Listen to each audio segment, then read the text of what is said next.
प्रिय विद्यार्थियों, good morning. आज मैं एमएड सेकेंड ईयर के अंतर्गत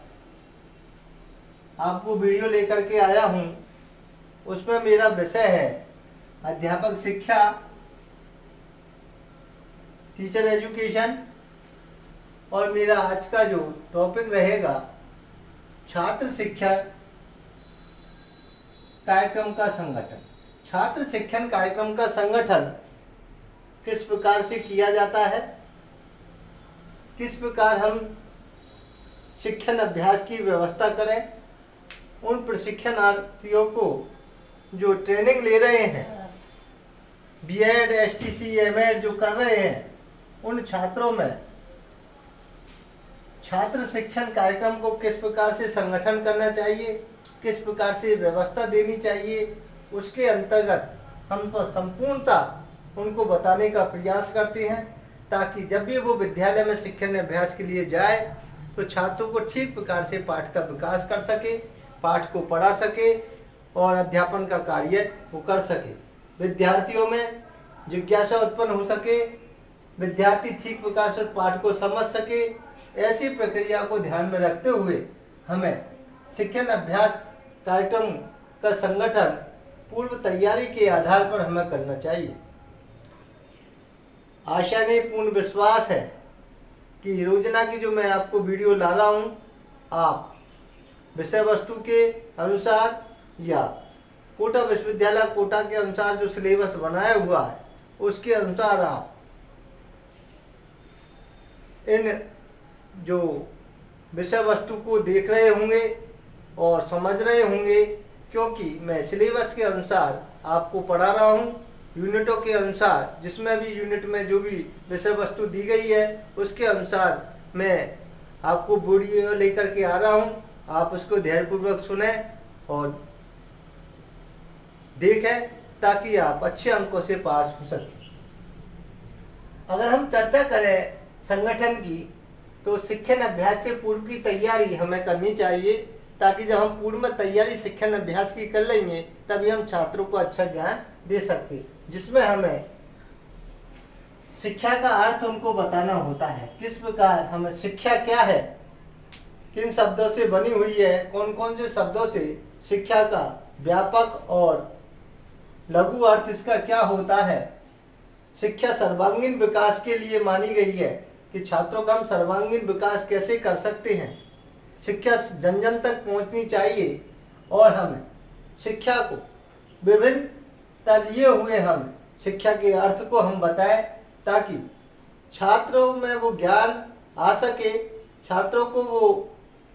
संगठन के माध्यम से पाठ की तैयारी में शिक्षा का जो विकास करने का तरीका है वो सीख सके। ऐसे अर्थों की हम बात करें तो हमें शिक्षण अभ्यास से पूर्व में कई प्रकार से जो अध्ययन अध्यापन का जो हमारा कार्यक्रम होता है उनको सिखाया जाता है, और हमें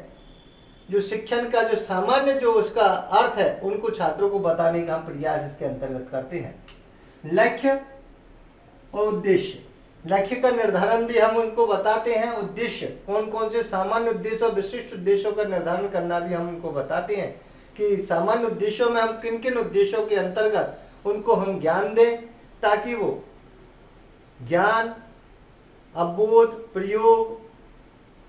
अभिरुच्यात्मक, रुच्यात्मक, कौशलात्मक, इन सारे कौशलों का प्रयोग करते हुए, इन ज्ञान का प्रयोग करते हुए, इन उद्देश्यों को प्राप्त करते हुए कई प्रकार के लक्ष्यों का निर्धारण वो कर सके, उद्देश्यों तक वो पहुंच सके। ऐसे कार्यक्रम शिक्षण अभ्यास के पूर्व की तैयारी में भी हम उनको सिखाते हैं, ताकि वो विभिन्न प्रकार के उद्देश्यों को, सामान्य उद्देश्य और विशिष्ट उद्देश्यों को सीख करके और हमारे समाज की उन्नति में और बालक के सर्वांगीण विकास में अपना योगदान दे सके, और देश में अपना जो देश के अंतर्राष्ट्रीय संबंध में, देश के विकास में अपनी भागीदारी बन सके। ऐसे उद्देश्यों को लेकर के हम छात्र अध्यापकों को पूर्व तैयारी में हम ले सकते हैं।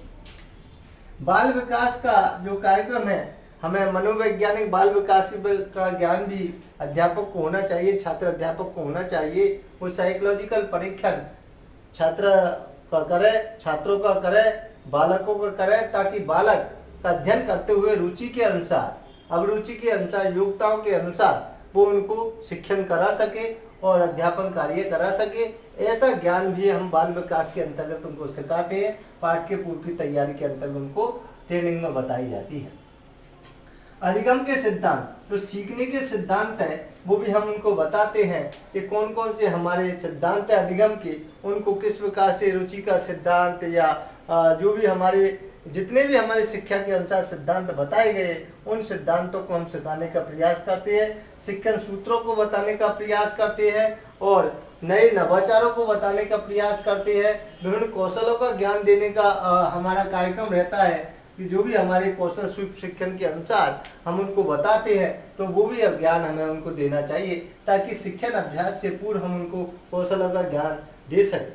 जैसे हमें पाठ का विकास करने से पूर्व हमें प्रस्तावना कौशल का ज्ञान देना अति आवश्यक हो जाता है कि किस प्रकार से हम प्रस्तावना कौशल में प्रश्नों को रखें, किस प्रकार से प्रस्तावना कौशल में प्रश्नों को बनाएं और किस प्रकार हम प्रश्नों को बनाते हुए पूर्व ज्ञान से नवीन ज्ञान की ओर उनको जोड़ें और हमें कितने प्रश्न उनमें बनाने चाहिए, कब छात्र को कौन से प्रश्न में छात्र निरुत्तर होता है, फिर हम किस प्रकार से पाठ के विकास में शिक्षण बिंदु तक हम आते हैं, ये सारे कौशलों का ज्ञान हम इनके अंतर्गत देते हैं। तो प्रस्तावना कौशल है प्रश्नों के निर्माण करने का कौशल हम उसमें अपनाते हैं कि हमें कितने प्रस्तावना प्रश्न के अंतर्गत हम पाठ कैसे हम शिक्षण बिंदु तक पहुँचने का हम प्रश्न पूछें, क्योंकि ये पूर्व ज्ञान से नवीन ज्ञान को जोड़ते हुए हम टॉपिक पर आते हैं और उस टॉपिक पर लाने के लिए हमें प्रस्तावना प्रश्न पूछने चाहिए। ये सब शिक्षण अभ्यास से पूर्व हम सारी जो छात्र अध्यापकों के क्रिया प्रतिक्रिया बताते हैं ताकि इन कौशलों के माध्यम से इन ज्ञान को धीरे धीरे सीख सके।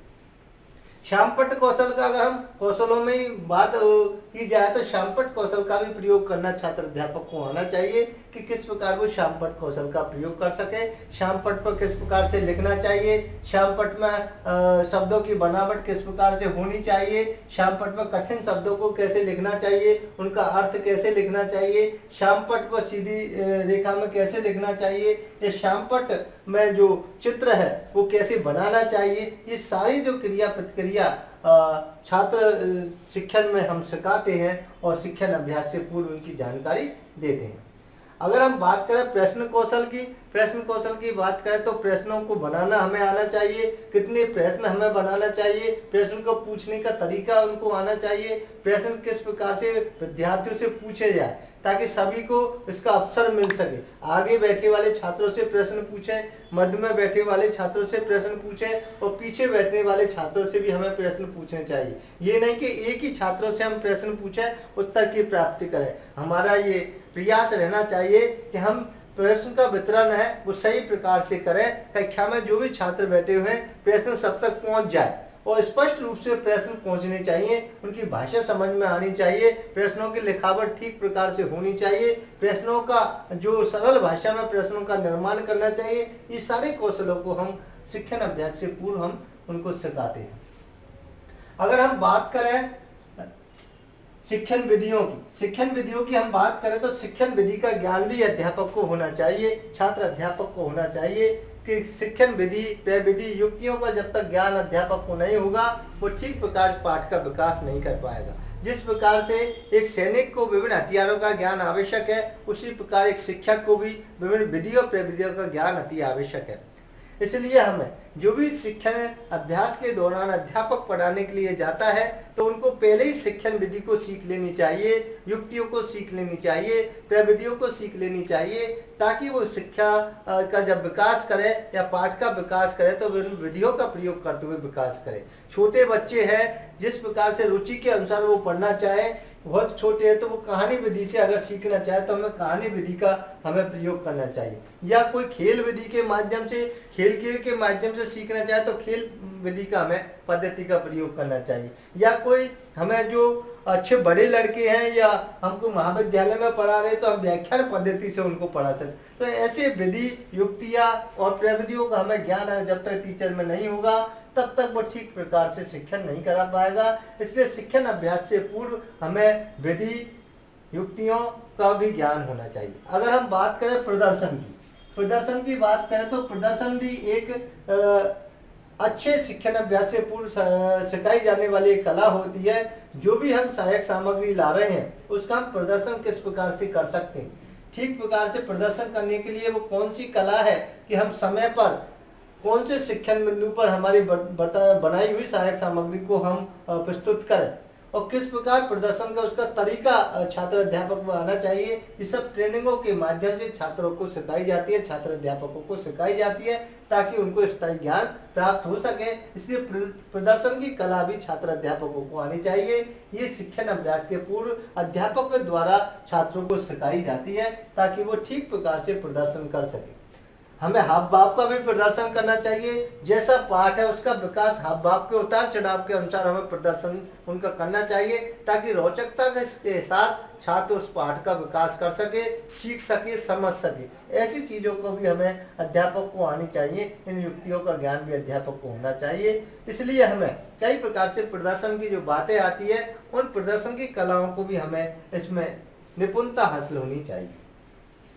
पाठ तथा उसका निरीक्षण, पाठ तथा उसका निरीक्षण भी समय समय पर होना चाहिए। जो भी हमने पाठ योजना बनाई है वो पाठ योजना को जब हम पढ़ाते हैं शिक्षण अभ्यास के दौरान उनका समय समय पर निरीक्षण होना चाहिए। निरीक्षण पर्यवेक्षक के द्वारा किया जाता है। पर्यवेक्षक उसका निरीक्षण करता है कि छात्र अध्यापक किस प्रकार से पाठ पढ़ा रहा है और पाठ में जो भी वो गलती करता है पर्यवेक्षक उनको निरीक्षण के दौरान टिप्पणी लिख देता है, उनकी कमियां लिख देता है और कमी के हिसाब से उनमें सुझाव भी वो देता है। उन सुझावों को वो मानते हुए अगले पाठ में जो भी दूसरे दिन वो पाठ योजना बनाता है उनमें सुधार करने का प्रयास वो करता है। इन सारे जो भी कार्य वो हमें समय समय पर निरीक्षण के कार्यक्रम भी इनके द्वारा सिखाई जाती है। शिक्षण अभ्यास के कार्यक्रम में ये सारी बातें बताई जाती है। प्रयोगात्मक कार्य हेतु सूचना, और प्रयोगात्मक कार्य हेतु सूचना भी हम समय समय पर उनको देते रहते हैं किस प्रकार से प्रयोगात्मक वो कार्य करे। जो भी वो पाठ योजना को बना करके लाया है उस प्रयोगात्मक कार्य वो करे, जा करके वो अभ्यास उसका करे। जब तक वो अभ्यास नहीं करेगा तब तक वो नहीं सीख पाएगा, स्थायी ज्ञान नहीं हो पाएगा। इसलिए प्रयोगात्मक कार्य हेतु सूचना हम शिक्षण अभ्यास से पूर्व उनको बताते हैं। ऐसे प्रयोगात्मक कार्य जो विज्ञान के क्षेत्र में या विज्ञान विषय के अंतर्गत भी हम कर सकते हैं, सामाजिक में शोध के रूप में कर सकते हैं, आंकड़े इकट्ठे के रूप में कर सकते हैं, कई प्रकार की जानकारी लेने के लिए कर सकते हैं या व्यक्तिगत अध्ययन के लिए कर सकते हैं या निर्देशन और परामर्श के लिए कर सकते हैं। ये प्रयोगात्मक कार्य हेतु हमें सूचना के लिए भी हम शिक्षण अभ्यास की तैयारी से पूर्व इन सारी चीज़ों की जानकारी छात्र अध्यापक को देते हैं और पाठ का या कार्यक्रम का संगठन करते हैं। सूक्ष्म लघु रूप में हम पाठ्य योजना का विकास करें। छोटे छोटे हम 5 या 10 मिनट की पाठ्य योजना बनाएं और पाठ्य योजना बनाते हुए हमें कई कौशलों को उनमें सिखाएं, धीरे धीरे कौशलों का विकास करें। अगर छात्र अध्यापक सूक्ष्म लघु पाठ्य योजना का निर्माण कर रहा है और करने के पश्चात कोई वो गलती कर रहा है तो पर्यवेक्षक उसमें टिप्पणी डाल देता है, फिर पुनः वो पाठ का योजना का निर्माण करता है। तो सूक्ष्म शिक्षण के अंतर्गत जो भी कमियां छात्र अध्यापक में रहती है वो कार्यक्रम के अंतर्गत दूर हो जाती है और अपने पाठ का विकास ठीक प्रकार से कर सकता है, कौशलों का विकास ठीक प्रकार से कर सकता है। तो ये लघु जो सूक्ष्म शिक्षण पाठ्य योजना है इनके अंतर्गत भी हम शिक्षण अभ्यास का संगठन करते हैं और कौशलों का निर्माण इनके द्वारा करते हैं। योजना का निर्माण, पाठ्य योजना का जो निर्माण है वो संपूर्णता की ओर हम ले जाते हैं जब भी हम सूक्ष्म शिक्षण या कौशलों का ज्ञान प्राप्त कर लेते हैं और अन्य जो विधि या युक्तियों का ज्ञान प्राप्त कर लेते हैं या सहायक सामग्री बनाने का ज्ञान प्राप्त कर लेते हैं या प्रश्न कौशल में प्रश्न बनाने का ज्ञान प्राप्त कर लेते हैं या पुनर्वलन कौशल में या उद्दीपन कौशल में विभिन्न प्रकार के जो कौशलों का हम प्रयोग करते हुए सभी कौशलों को प्राप्त कर लेते हैं, उसके पश्चात हमें पाठ्य योजना का पूर्ण पाठ्य योजना का निर्माण करना चाहिए। संपूर्ण पाठ्य योजना कितने शिक्षण बिंदु पर हमें बनानी है, उसमें कौन कौन से हमें विषय वस्तु को समाहित करना है कि संपूर्ण शिक्षण बिंदु को लेते हुए हमें उसमें कितनी इकाइयों में उस पाठ को बांटना है, ये सारी चीज़ें उसके अंतर्गत रखी जाती है और हम पाठ्य योजना का निर्माण करते हैं और उस पर चर्चा करते हैं कि हमें किस विधि को इससे पढ़ाना है, छात्रों में किस विधि का इसमें प्रयोग करना है, कौन से इसमें प्रश्न हमें पूछने हैं, कितने प्रश्नों का निर्धारण इसमें करना है। तो ऐसे जो शिक्षण बिंदुओं के आधार पर हमें पाठ का विकास करने के लिए संपूर्ण पाठ्य योजना का निर्माण हमें करना चाहिए। ये शिक्षण अभ्यास से पूर्व की तैयारी के अंतर्गत विभिन्न बातों पर हम ट्रेनिंग के दौरान, प्रशिक्षण के दौरान, महाविद्यालय में जो ट्रेनिंग छात्र ले रहे हैं उनके द्वारा हम ये सारी चीज़ों को बताते हैं, उन पर चर्चा करते हैं ताकि छात्र ठीक प्रकार से अध्ययन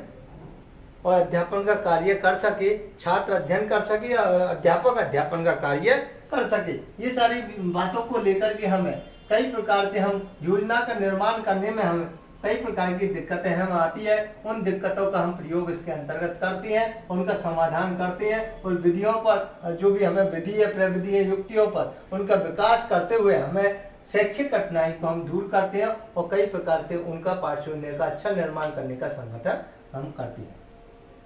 अगर बात करें हम वास्तविक शिक्षण अभ्यास की, ये तो हो गए शिक्षण अभ्यास से पूर्व की तैयारी। अब आता है वास्तविक शिक्षण अभ्यास की अगर हम तैयारी करें तो वास्तविक शिक्षण अभ्यास की अगर तैयारी करें तो कई प्रकार की बातें भी हमारे सामने आती है कि वास्तविक शिक्षण जो भी हमें पूर्व में और पश्चात हमें क्या करना चाहिए कि 15 से 20 पाठ जो सूक्ष्म पाठ को हमें पढ़ाना चाहिए। जो भी सूक्ष्म अध्ययन के जो हमारे पाठ होते हैं वो 15 से 20 पाठ हमें पढ़ाने चाहिए ताकि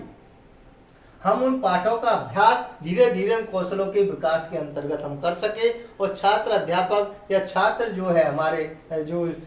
ट्रेनिंग ले रहे हैं, प्रशिक्षण ले रहे हैं, उस पाठ योजना को वो ठीक प्रकार से समझ सके, उन कौशलों को ठीक प्रकार से सीख सके, उन कौशलों का विकास वो अपने आप में ठीक प्रकार से कर सके। उन कौशलों का विकास करते हुए जब भी वो अध्यापन का कार्य करेगा, अध्यापक वो बनेगा, उन कौशलों का प्रयोग स्कूल में जाकर के, महाविद्यालय में जाकर के उनको प्रयोग वो करें ताकि वो सूक्ष्म शिक्षण पाठ योजना के अंतर्गत अध्यापकों के द्वारा जो सिखाई हुई बातें हैं, विभिन्न प्रकार के कौशल है जैसे प्रस्तावना कौशल, श्यामपट्ट कौशल, उद्दीपन कौशल, पुनर्वर्णन कौशल, उदाहरण कौशल, आगमन निगमन, जो भी हमारी विधियां या जो भी हमारे शिक्षण सूत्र है या भी शिक्षण सिद्धांत है, इन सारी चीजों का ज्ञान प्राप्त करते हुए हमें इन सारी चीजों में 15 से 20 पाठों का हमें पढ़ाना चाहिए ताकि पूर्ण रूप में इसको सीख जाए, सही पढ़ाना हम पे आ जाए। हमें छात्रों के समय कोई गलती करने का हम प्रयास नहीं करें। तो यही हमारा सूक्ष्म शिक्षण पाठ पढ़ाने का 15 से 20 पाठ योजना हमें पढ़ानी चाहिए, तब यह वास्तविक शिक्षण अभ्यास कहलाता है। 25 से 30 वास्तविक पाठ पढ़ाना, ये तो सूक्ष्म शिक्षण के हो गए और 25 से 30 वास्तविक पाठ पढ़ाने चाहिए। जो भी हमें सूक्ष्म शिक्षण के अलावा हमें 25 से 30 वास्तविक पाठ बना करके हम ले जाएं, पाठ का विकास करें, विषय वस्तु के अनुसार विकास करें, किताबों के अनुसार जो भी पाठ योजना है उसके सिलेबस के अनुसार उसका निर्माण करें और वास्तविक रूप से हम शिक्षण अभ्यास के दौरान छात्रों को हम पढ़ाएं। ये छात्र अध्यापकों का कर्तव्य होना चाहिए कि जो भी पाठ योजना हम बना के ले जा रहे हैं उसमें विषय वस्तु अच्छी समाहित करें, सरल भाषा में विषय वस्तु समाहित करें ताकि छात्र ठीक प्रकार से विषय वस्तु को समझ पाए। उसमें सहायक सामग्री का निर्माण करना चाहिए, शिक्षण बिंदु हमें अच्छे लेने चाहिए, निचोड़ रूप में शिक्षण बिंदु से अच्छा ज्ञान, स्थायी ज्ञान हम सहायक सामग्री से दे सकते हैं। ये सारी चीजें हम प्रयोग करें। प्रदर्शन अगर हम सहायक सामग्री कर रहे हैं तो शिक्षण बिंदु पर कौन से समय पर हम कर रहे हैं, छात्रों की सहभागिता उसमें अपनानी चाहिए, छात्रों से हमें बीच बीच में प्रश्न करते रहना चाहिए या कोई सहायक सामग्री के आधार पर हम प्रस्तावना प्रश्न निकाल रहे हैं उनको उसमें सक्रियता उसमें निभानी चाहिए। ये सारी जो प्रक्रिया है उनके द्वारा वास्तविक पाठ योजना के अनुसार हम उनको पढ़ाते हैं, सिखाते हैं और बनाना सिखाते हैं कि किस प्रकार से वो वास्तविक पाठ योजना को 25 से 30 पाठ योजना वो उस दौरान वो पढ़ाए ताकि वो जो भी गलती करें पढ़ लिख के उस पर टिप्पणी लिखें ताकि दूसरी पाठ योजना में उन गलतियों में वो सुधार कर सकते। ऐसी वास्तविक पाठ योजना वो स्कूल में जाकर के छात्र अध्यापकों को द्वारा छात्रों को वो पढ़ाए, विद्यार्थियों को वो पढ़ाए ताकि उसको करत अभ्यास, उनको जब अभ्यास करता रहेगा तो पाठ योजना में पढ़ाने में उनको कोई दिक्कत नहीं आएगी। ये भी कार्य इनके द्वारा वास्तविक शिक्षण अभ्यास के दौरान सिखाई जाती है। विद्यालय में जूनियर अध्यापक के रूप में कार्य छात्रों की प्रगति का मूल्यांकन। विद्यालय में जो जूनियर अध्यापक जो हम पढ़ाने के लिए जा रहे हैं वहां पर जो स्टाफ पहले से लगा हुआ होता है उनसे हम सहयोग प्राप्त करें। विद्यालय में जो हमारे जूनियर अध्यापक के रूप में हम कार्य है जो छात्रों की प्रगति का मूल्यांकन वो कर सकते हैं। जो भी हमारे अध्यापक, हमारा जो स्टाफ साथी है उनसे हम सहयोग लेना चाहिए ताकि वो समय समय पर हमारा मूल्यांकन वो कर सके, हम विद्यार्थियों का मूल्यांकन कर सके और विद्यार्थियों के द्वारा जब हम मूल्यांकन करेंगे तो वहाँ का स्टाफ साथी भी हमारी देख रेख के, उनके सहयोग के माध्यम से हम भी उनसे कुछ सीख सके। ये सारा कार्यक्रम भी हमें वास्तविक शिक्षण के अभ्यास के दौरान हम प्राप्त करते हैं। तो ये विद्यालय में जूनियर अध्यापक के रूप में कार्य है तो भी हमें करना चाहिए क्योंकि जब अध्यापक पहले से लगे हुए थे तो हम उनसे छोटे भाई के रूप में या छोटे शिक्षक के रूप में या जूनियर के रूप में हम उनसे कुछ सीखने का प्रयास करें, उनकी क्रिया विधि को सीखें, किस प्रकार से वो पाठ पढ़ा रहे हैं, पहले से लगे हुए अध्यापक उनको हम अनुकरण करें, उनके जो पढ़ाई बात पर ध्यान दें, किस प्रकार से वो कक्षा में बैठक व्यवस्था संपन्न करा रखी है, किस प्रकार कक्षा कक्षी की उन्हें उचित व्यवस्था कर रखी है, किस प्रकार कक्षा कक्षी का संचालन ठीक प्रकार से कर रहे हैं, किस प्रकार पाठ का विकास में क्या तरीका वो अपना रहे हैं, क्या वो छात्रों को किस प्रकार से समझा रहे हैं, किस प्रकार उत्तरों की वो प्राप्ति कर रहे हैं, किस प्रकार प्रश्नों का वो वितरण कर रहे हैं, किस प्रकार उदाहरण दे रहे हैं। ये सारी जो प्रक्रिया है वो विद्यालय में जो हमारे सीनियर अध्यापक है उनसे हमें सीखनी चाहिए, और जूनियर अध्यापक हमारा छात्र अध्यापकों का कर्तव्य है उनसे सीख करके वो भी अपनी क्लास में बच्चों को इस प्रकार से प्रक्रिया अपनाएं ताकि हम ठीक प्रकार से उनको शिक्षण करा सके। ये कार्य विद्यालय में जूनियर अध्यापक के रूप में कार्य करने के लिए हमें बहुत ही अच्छा कार्य माना जाता है, और हमें सीखने का जो कार्य वो करने का हमें मौका मिलता है। ये सारी बातें छात्रों की प्रगति का मूल्यांकन, और समय समय पर छात्रों की प्रगति का भी हमें मूल्यांकन करना चाहिए। छात्रों को जो भी हमने शिक्षण अभ्यास का कार्यक्रम पढ़ाया है या सिखाया है, या छात्र अध्यापकों द्वारा जो भी हमारे विद्यालय में शिक्षण कराया गया है, उनके लिए हमें छात्रों की प्रगति कितनी कर ली है, क्या उन्हें बोध कर लिया है, क्या उन्हें व्यवहारगत परिवर्तन कर लिया, कितना ज्ञान ग्रहण कर लिया है समय पर, उसमें हमें मूल्यांकन कार्यक्रम अपनाना चाहिए। जब भी हम पाठ योजना का हम विकास करते हैं या बना करके ले जाते हैं या वास्तविक पाठ योजना बना करके ले जाते हैं, तो हमें मूल्यांकन प्रश्न भी उनको बना करके ले जाना चाहिए, ताकि जो भी हमने पाठ उनको पढ़ाया है उन्हें कितना ज्ञान ग्रहण किया है उसका मूल्यांकन भी उसी समय हो जाता है और बच्चों की परीक्षा ले ली जाती है। तो छात्रों की प्रगति का पता हमें समय समय पर लग जाता है। उस समय जब भी हम पाठ को पूर्ण रूप से समाप्त करते हैं तो मूल्यांकन प्रश्नों का चार्ट भी हमें समय पर टांग देना चाहिए। उस पाठ के विकास से संबंधित विषय वस्तु जो भी हमने पढ़ाई है उस विषय वस्तु से संबंधित मूल्यांकन प्रश्न करने चाहिए, ताकि छात्र ने अगर शिक्षा ग्रहण किया है, बोध किया है, छात्रों को ने ज्ञान प्राप्त किया है, उन मूल्यांकन प्रश्नों का वो उत्तर दे देता है और देने के पश्चात वो अपने ज्ञान में वृद्धि कर सकता है। ऐसे जो छात्रों के प्रगति का मूल्यांकन भी इसके द्वारा किया जाता है, वास्तविक शिक्षण के अभ्यास के द्वारा भी उनको सिखाया जाता है। इसलिए समय पर हमें मूल्यांकन प्रश्नों का चार्ट जब भी हम पाठ्य योजना की तैयारी करके ले जाएं, वास्तविक पाठ्य योजना हमें 25 से 30 जो पाठ्य योजना हम बना करके ले जाएं, प्रत्येक दिन हमें मूल्यांकन प्रश्न भी हमें ले जाना चाहिए और अंतिम रूप में हमें निबंधात्मक जो प्रश्न है वो भी हमें देना चाहिए, ताकि वो घर से उसमें संपूर्ण पाठ का जो हमारा उसमें विकास है वो निबंधात्मक रूप से उसका निचोड़ है उस प्रश्न को हल करके लाए, ताकि सुबह अध्यापक उसको चेक करे और उसको गाइडेंस एवं परामर्श दे, सुझाव दे, ताकि छात्र की जो शिक्षण है, छात्र की जो अध्ययन उन्होंने किया है उस ज्ञान का वो पता चल सके। इस प्रकार की बातें उनके अंतर्गत पाठ्य योजना के अंतर्गत सिखाई जाती है और पढ़ाई जाती है। इसलिए हमें वास्तविक मूल्यांकन, छात्रों के प्रगति का मूल्यांकन भी समय पर करना चाहिए। सभी अभिलेख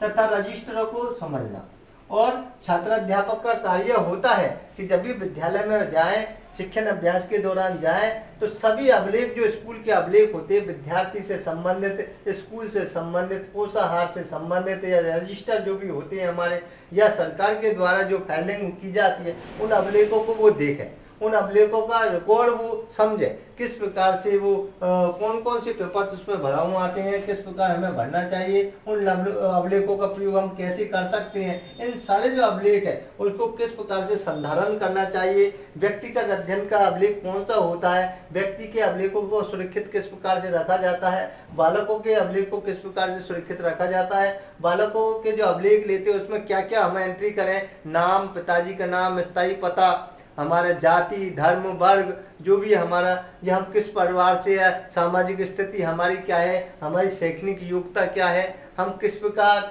से हमारी जो और हम आगे क्या करना चाहते हैं, शैक्षिक गतिविधियों में कौन कौन सी गतिविधियों में भाग लिया, ये सभी अभिलेख जो उसमें रखे जाते हैं, उनकी व्यक्तिगत जो डिटेल रखी जाती है, उन अभिलेखों का किस प्रकार से संधारण करना चाहिए, ये भी छात्र अध्यापकों में आना चाहिए। इन अभिलेखों की जानकारी उनमें होनी चाहिए। ये सभी अभिलेख जो विद्यालय में रखे रहते हैं उन अभिलेखों को हमें समझना चाहिए, उसकी पूर्ति किस प्रकार से की जाए ये भी हमें उनमें आना चाहिए।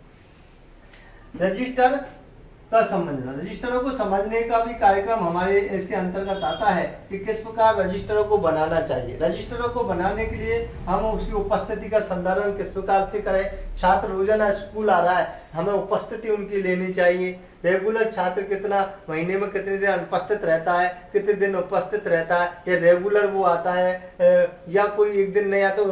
उपस्थिति रजिस्टर से हमें पता चल जाता है कि आज अमुक छात्र स्कूल नहीं आ रहा है, उसकी प्रेजेंट है या एब्सेंट है। तो इनको भी हमें संधारण करना आना चाहिए, रजिस्टर को भरना आना चाहिए। रजिस्टर से हमें रिकॉर्ड रहता है कि आज विद्यार्थी जो कक्षा में उपस्थित है या नहीं। ये सारी जो दस्तावेज है उनको हमें समझना चाहिए। पाठ सहगामी क्रियाओं का संगठन, और पाठ सहगामी क्रियाओं का भी संगठन समय समय पर करना चाहिए। पाठ्यक्रम के साथ साथ चलने वाली क्रियाओं को पाठ सहगामी क्रियाएं हम कहते हैं, क्योंकि पढ़ाई के साथ साथ सैद्धांतिक ज्ञान के साथ साथ मनोरंजनात्मक ज्ञान भी हमें देना चाहिए, ताकि छात्र मनोरंजन करते हुए सहगामी क्रियाओं को प्राप्त करते हुए कई प्रकार का ज्ञान हमें प्राप्त हो सके, कई प्रकार से हम मनोरंजनात्मक रूप से सीख सके, खेल पद्धति के अनुसार सीख सके, खेल विधियों के अनुसार हम सरल भाषा में सीख सके। कई हमारे जो भी हमारे ऐसे संसाधन होते उनका प्रयोग करके हम ज्ञान प्राप्त कर सके। कई प्रोजेक्ट बनाने का कार्यक्रम हम इसमें समझ सके। कई ऐसी सहगामी क्रिया है जो हमें नुक्कड़ नाटक खेलने का कार्यक्रम रख सके, या कोई हमें भजन या कोई गीत, ऐसे जो भी हम विद्यार्थियों के लिए, या कोई सभाएं करने का, जो शैक्षिक गतिविधियों में कई ऐसे कार्यक्रम आते हैं तो शिक्षा के साथ साथ पाठ्यक्रम के साथ साथ बीच बीच में ये होनी चाहिए, ताकि बालकों का विकास ठीक प्रकार से हो सके और बालक उन क्रियाओं को जानते हुए और शिक्षण अभ्यास का जो कार्यक्रम है उनमें इन सारी क्रियाओं का प्रयोग करते हुए किस प्रकार से हम इनको शिक्षण अभ्यास से पूर्व की तैयारी में, वास्तविक शिक्षण अभ्यास के पूर्व में इनका संगठन करते हुए संपूर्ण जो हमारे शिक्षक में संपूर्ण विकास हम जो करना चाहते हैं वो विकास हो सके। ऐसी बातों को लेकर के हम शिक्षण अभ्यास कार्यक्रम का संगठन करना चाहते हैं। क्योंकि जब अध्यापक जब ट्रेनिंग लेता है तो अध्यापक वो ही सफल हो पाता है जिन्हें प्रशिक्षण लिया होता है, जिन्हें ट्रेनिंग ली होती है। वो ही अध्यापक स्कूल में जाकर के पढ़ा सकता है जिन्होंने प्रशिक्षण लिया होता है, प्रशिक्षण का ज्ञान। वो ही अध्यापक अच्छा शिक्षण करा सकता है जिनमें कौशलों का ज्ञान होता है। वो ही अध्यापक ठीक प्रकार से पाठ का विकास कर सकता है जिन्हें शिक्षण सिद्धांतों को जाना होगा, शिक्षण सूत्रों को समझा होगा। वो ही अध्यापक अच्छा शिक्षण छात्रों को करा सकता है कि जिसने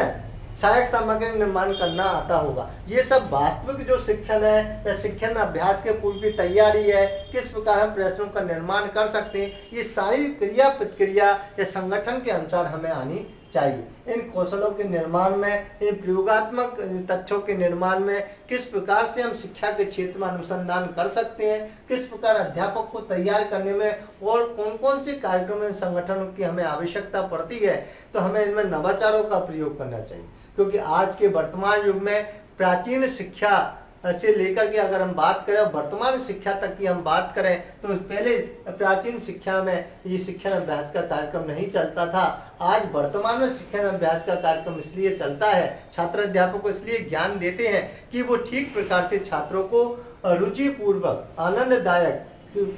खेल खेल के माध्यम से या मनोरंजनात्मक रूप से बिना भार लिए हुए शिक्षा प्राप्त कर सकता है। ऐसी व्यवस्था देने के लिए ऐसे कौशलों को मैं समय समय पर सिखाते हम आज के युग में, आज वर्तमान युग में, प्रौद्योगिकी के युग में, तकनीकी युग में हम नवाचारों के द्वारा शिक्षा देने का प्रयास करते हैं। उन नवाचारों को भी हमें जोड़ना चाहिए, उन नवाचारों का ज्ञान हमें देना चाहिए, ताकि हम वास्तविक शिक्षा में उनको जोड़ करके उनका प्रयोग कर सके और ठीक प्रकार से वो शिक्षण अभ्यास का कार्यक्रम संपन्न कर सकते। ऐसे पाठ्य सहगामी क्रियाओं का अगर हम आयोजन करें या संगठन करें तो नवाचारों का इसमें भी हम प्रयोग कर सकते हैं, नई टेक्निक का प्रयोग इसमें कर सकते हैं, ताकि छात्र उनको समझ करके और ठीक प्रकार से शिक्षण कार्यक्रमों से जुड़ सके। आज सरकार चाहती है कि हमें कई प्रकार का कार्यक्रम इसके अंतर्गत रखा जाए, नवीन नवाचारों के द्वारा विधि प्रविधियों युक्तियों को अच्छी और बनाई जाए। इस प्रकार से हमें स्लाइड के माध्यम से कई प्रकार की ऐसे जो शिक्षण सूत्रों के या शिक्षण जो सूत्र शिक्षण है, इनसे हम और भी कई प्रकार की जानकारी हम पाठ के विकास में कर सकते हैं। तो इस प्रकार से हमें कई जो वास्तविक शिक्षण अभ्यास का जो कार्यक्रम है उनको सीखते हुए हमें कार्यक्रम रखना चाहिए। ऐसे कार्यक्रमों को संपन्न करने के लिए हमें संगठन पर जोड़ना देना चाहिए, कार्यक्रम को उससे जुड़ना चाहिए। तो हमें छात्र शिक्षण को मजबूत बनाने के लिए हमें इन कार्यक्रमों और संगठन को भी मजबूत बनाना होगा। और मैं आज आपको शिक्षण अभ्यास कार्यक्रम के अंतर्गत जो वीडियो लेकर के आया हूँ, आपने इनको धैर्यपूर्वक सुनेंगे और देखेंगे। जय हिंद, जय भारत, नमस्कार।